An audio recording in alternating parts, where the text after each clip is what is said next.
clairement, ce week-end, comme au cours de tous les week-ends du mois d'avril, on accentue l'effort sur le contrôle de flux, parce qu'on est en contrôle de zone permanent. Toute la semaine, tous les week-ends, on est en contrôle de zone. Mais les week-ends qui correspondent au départ autour de vacances scolaires, on accentue le contrôle sur les flux sans se montant en début de week-end, sans se descendre en fin de week-end.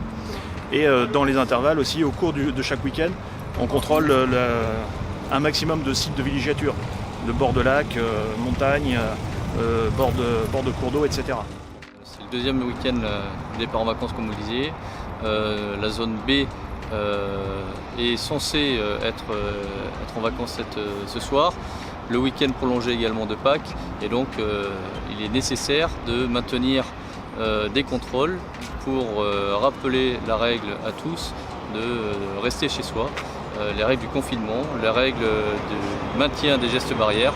Et donc, tout le week-end, des contrôles renforcés auront lieu, et sur les axes comme actuellement, aujourd'hui, demain et l'ensemble du week-end, mais également sur les aires de potentiel rassemblement de personnes, sur les aires de loisirs, sur les sites qui pourraient inciter à se rassembler. Donc vraiment un message de rester confiné. La situation est encore difficile, et donc aujourd'hui il faut encore appliquer ces gestes barrières.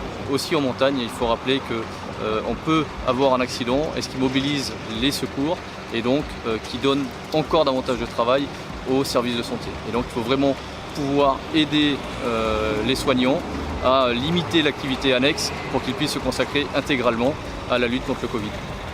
En fait, nous, la doctrine de port de masque, c'est le gendarme a à sa disposition des masques qu'il peut porter s'il est lui-même malade, pour ne pas contaminer les autres, ou alors s'il se retrouve en mesure d'intervenir au contact prolongé de personnes contaminées. Typiquement dans le cadre de violences intrafamiliales, on rentre dans le domicile des personnes. Mais là, s'agissant d'un contrôle routier sur la voie publique, vous pouvez voir par vous-même, les gendarmes restent à distance, utilisent les vitres, utilisent le pare-brise. On a des barrières naturelles avec les conducteurs. Et la distanciation sociale, les gestes barrières sont bien plus efficaces que le port d'un masque ou pas, clairement.